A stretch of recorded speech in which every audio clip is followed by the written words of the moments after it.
mais c'est clair. Quand même cette Donc, expérience. en moins de 10 jours, voilà, c'est le travail du code consensuel. Oui. Absolument. Bien sûr. Mais qu'est-ce qui s'est passé? Alors, Pastef adopte le code électoral dans le faux. Une défiance qui ouvre la voie à la dissolution de l'Assemblée nationale. Ça, c'est ce que révèle Tribune. Tafsir Thioye, député non inscrit, considère que cette loi ne peut pas être promulguée. C'est du faux. Bon, on n'a pas ajouté usage de faux. Parce que si tu dis usage de faux, quand même, c'est quand même la deuxième institution du pays là. Alors, donc on ne va pas aller jusque là-bas, doucement. Non, on parlera d'erreur matérielle. Bon, voilà, on va soutenir erreur matérielle. Donc c'est matériel, Voilà. pas humaine, mais matériel. Alors,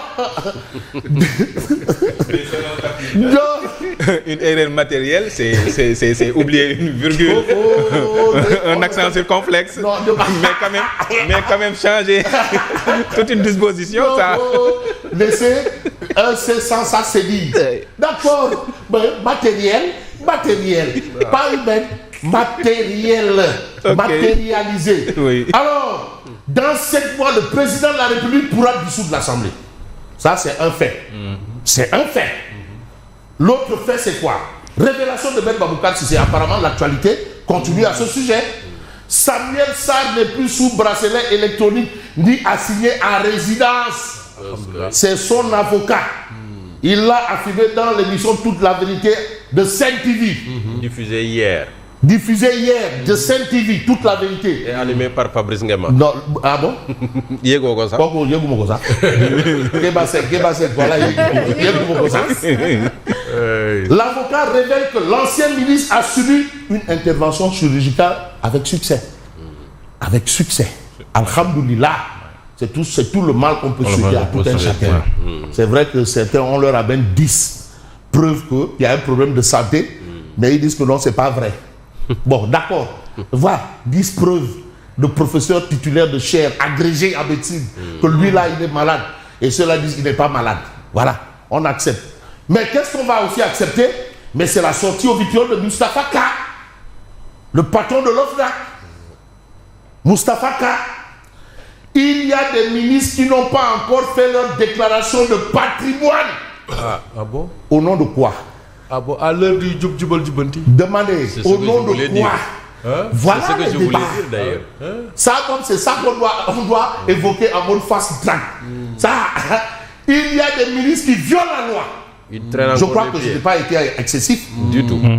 C'est pas excessif. Non. Parce que de ne pas faire sa déclaration de patrimoine, c'est violer la loi. Et qui ne respecte pas la loi n'a plus le droit. Quel est le rang protocolaire? C'est un ministre secrétaire d'État. D'État, secrétaire adjoint. Le premier d'entre les ministres. Ouais. Donc, bref, en tout cas. Le premier d'entre les ministres est aussi ministre, n'est-ce pas? Voilà. Ah oui. C'est le premier est le premier des ministres. Ouais. En tout cas, il y a des ministres qui n'ont pas encore fait leur déclaration de patrimoine. Mais l'actualité, c'est Farba Ngom. Celui à qui on a juré que la politique va terminer à la date des législatives. Il est retourné. Farba Ngom, accueilli en héros, Farba Ngom, maître du Fouta. Voilà. Maître du Fouta. Farba Ngom, Nyon, Tengende. Farba Ari. Tengende. Farba Ngom, Nyon, Tengende. Voilà, Tengende. Alors, on reste avec Tribune Quotidien. Élection du conseil communal de la jeunesse, Pastef battu dans certaines grandes villes. Est-ce un tir de saumon ou pas? Mais ça, ce n'est pas politique quand même. Il ressemble bien. Est-ce qu'il y a quelqu'un qui a voulu politiser, après ça s'est renversé sur elle ou lui? En tout cas, lui, c'est qui? C'est Khalifa Ababacar Sall. Ils sont dans le Baraye et Gombe. Nous avons compris leur jeu. Khalifa Ababacar Sall qui a annoncé que son parti est devenu, en fait, Tahaou est devenu un parti légalement constitué. Et c'est une bonne guerre. Mais vous avez vu ce rassemblement-là? Est-ce que vous avez vu ce rassemblement? Hein? Est-ce que vous avez vu le rassemblement à l'accueil de Farba Ngom? Oui, oui. C'était Attends, est-ce que vous avez vu La le défaite, résultat du conseil consultatif? Voilà. Ce sont des indices. Un faisceau d'indices. Assez. Adi Mergan Kanouté, Adi Diara Mergan Kanouté, à l'état civil, candidat à la mairie de Kaolack. C'est Kaolack. Tout Kaolack. La bataille de Kaolack aura lieu. Elle aura lieu de. Kaolack kay. Vous, Kaolack moom, la bataille de Kaolack aura lieu. Mais c'est le lieu pour nous d'évoquer Sud Quotidien.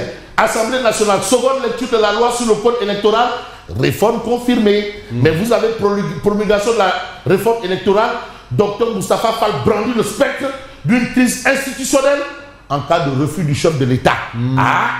Et crise institutionnelle, neexul, baaxul. Promulgué. Attention, parce que vous avez aussi congrès consultatif de Taxawu Sénégal, mais Khalifa Sall sol la refondation du contrat social. C'est le moment. It's high time. Comme vous c'est ça. Mais c'est juste pour dire, faut pas jouer avec la poudre de piment quand on ne maîtrise pas la direction du vent. En tout cas. Et aussi, il faut dire tout près, c'est pas loin. C'est maintenant. Tout près n'est pas loin. C'est une nécessité. Mais c'est une nécessité. Il est nécessaire de refonder le contrat social aussi. Mais oui, Oui, ça, mais tout près n'est pas loin. Mais loin, si près, si loin. Avec l'observateur, qui révèle confidence en marge de l'accueil populaire qui lui a été réservé dans le Fouta. Samedi, Farba Ngom parle. Attention, apparemment, son passage en prison a été un pèlerinage. Oui. Il n'a rien perdu de sa verve. Voilà, il tengende, Farba Ngom, Nyonde, tengende. Alors, ce que la prison m'a apporté. Donc, il explique tout dans, bien entendu, l'observateur. Mais ce matin, vous avez Vox Populi, après sa sortie de prison, retour en force de Farba Ngom, mais dans le Fouta. Son fief lui déroule le tapis rouge, forte mobilisation partout sur le passage de sa caravane. Vous avez congrès de Taxawu devenu parti politique.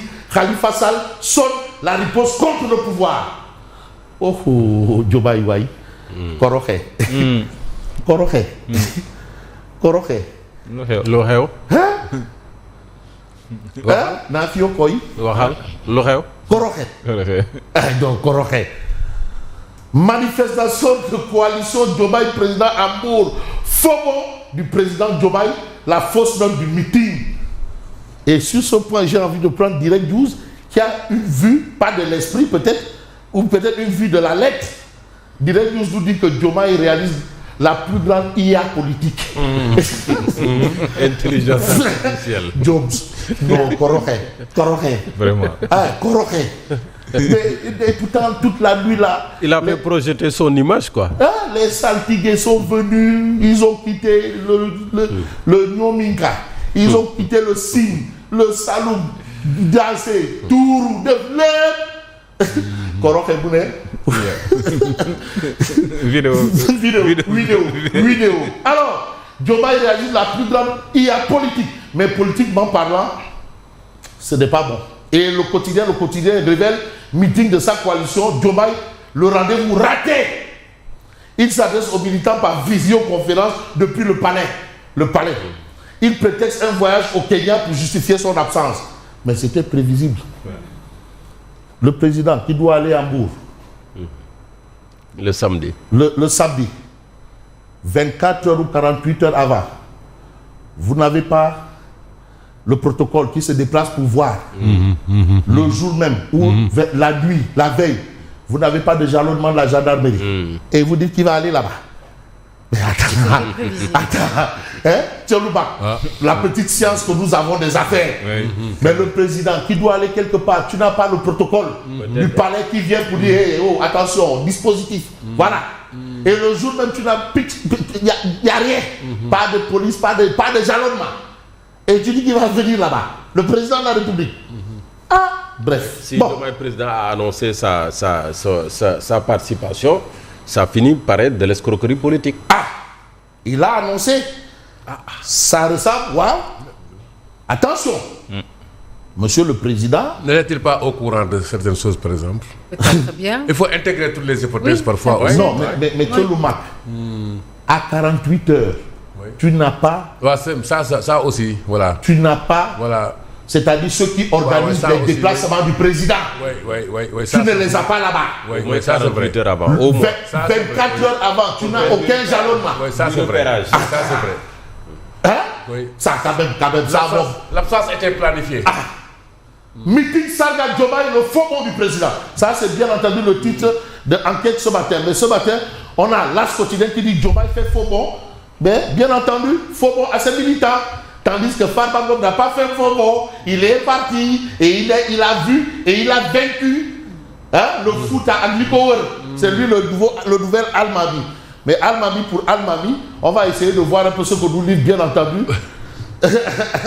Lui, c'est le Djaraf de Dakar. Voilà.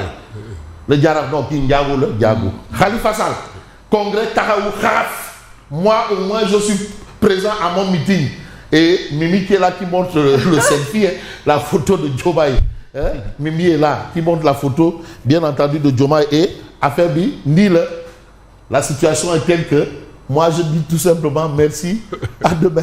À demain, Inch'Allah. Merci beaucoup, Lucien. À tout à l'heure. Et tout de suite, nous passons au journal.